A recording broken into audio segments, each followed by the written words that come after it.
Hey everyone, welcome to Logan Smallishpig. Glad to have you here. Today we're going to do another episode of the Setlist Snubs series. In this series we're going to talk about a few songs from different bands that don't get played live very much. However, I'm going to go over some reasons why I feel like those underrated songs actually deserve to get played live more often than they do. If there's a specific band you guys want me to talk about in a future episode of the Setlist Snubs series, please leave a comment down below. I'll check your feedback. Today we're going to discuss some underrated songs by System of a Down, songs they were probably System of a Done with. Anyway, System of a Down are quite possibly the patriarch when it comes to headbanging material over the past 20 years, since around 2000. Listening to their songs, gives you some extra energy and also replenishes energy when you're feeling exhausted. I think of System of a Down as sprinters just zooming out of the starting gate. They're basically a group of Energizer bunnies, for lack of a better term. They refuse to let up. No relenting at all. Believe me, you won't feel immobilized at all when you hear System of a Down songs. They leave absolutely no stone unturned. Even though 15 years have elapsed since their latest album, Hypnotize, put listeners in a trance, fans still consistently clamor for a new album from them. Hopefully, if we keep asking, then they will agree someday. I'm sure the response would be huge. Huge!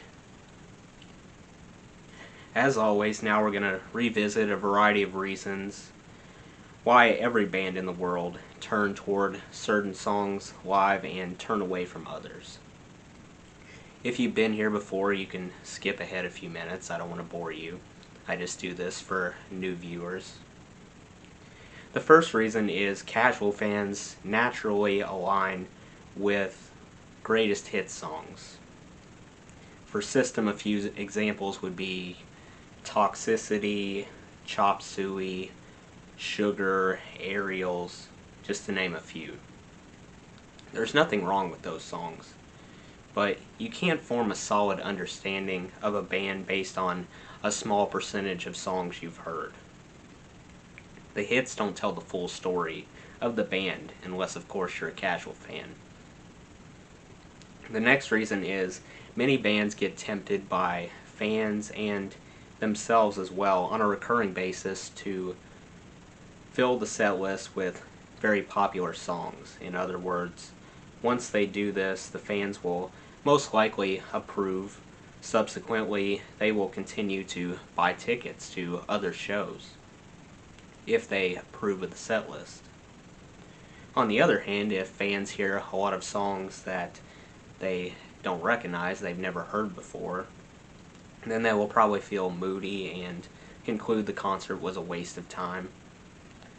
The third reason is songs that debuted on albums which were viewed by the masses as lukewarm versus the rest of their discography, such as Steal This Album, are bottom of the barrel choices for songs among the band because most of the fans at the live performance won't care about them.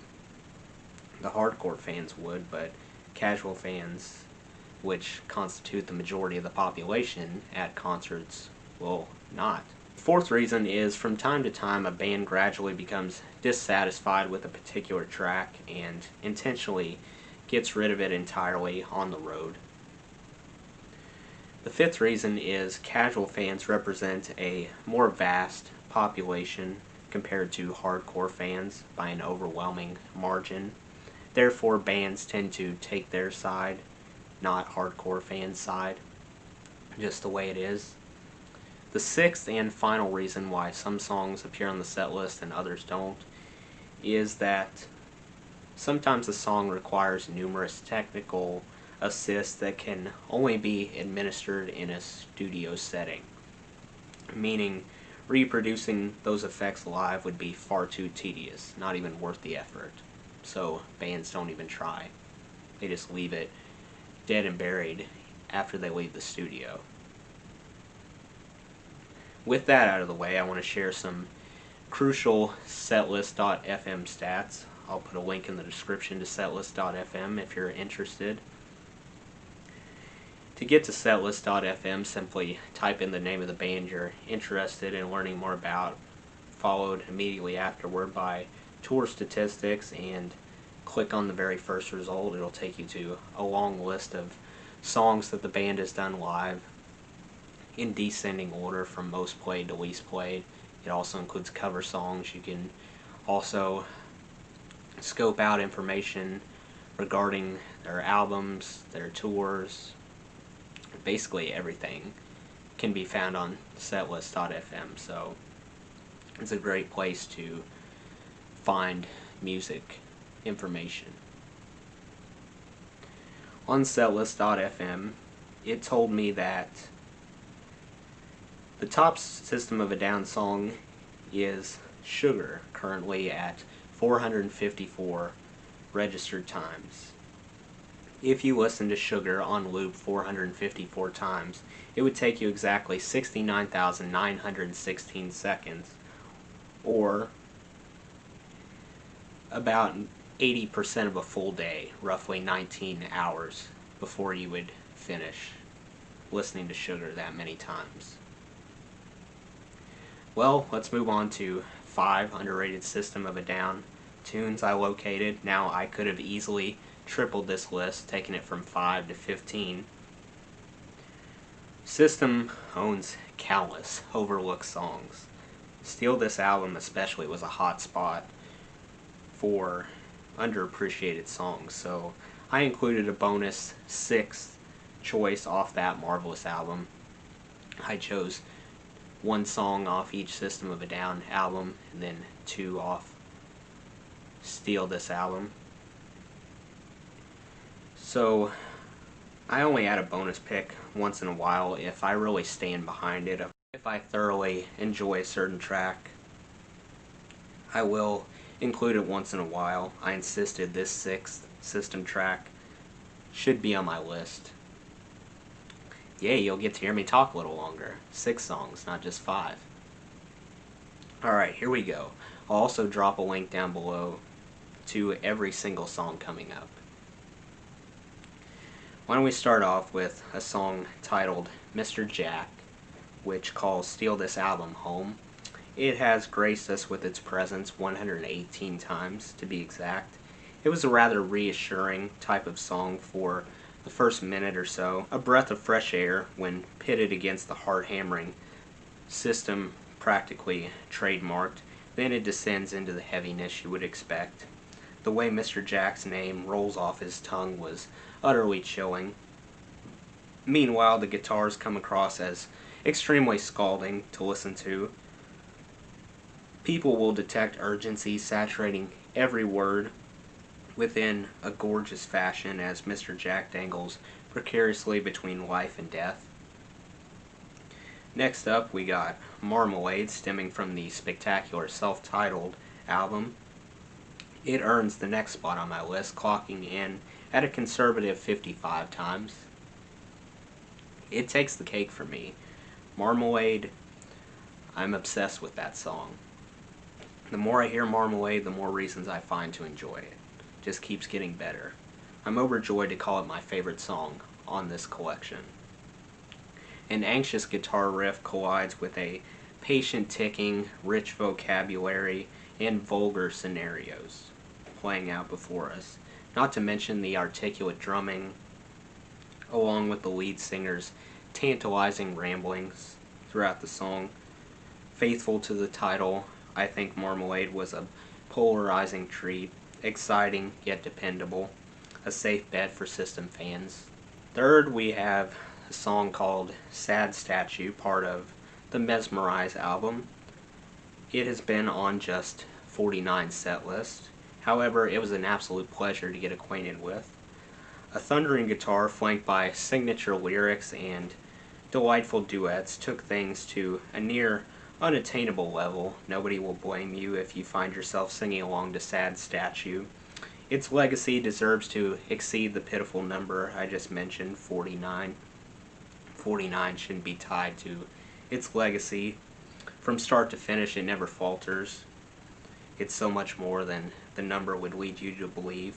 Real fans will take to heart the iconic line, "You and me will all go down in history with the sad Statue of Liberty." Well said.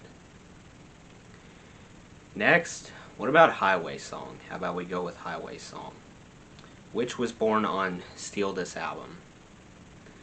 It has appeared 30 times. This sensation of sadness dominated Highway Song, the bonus track I chose.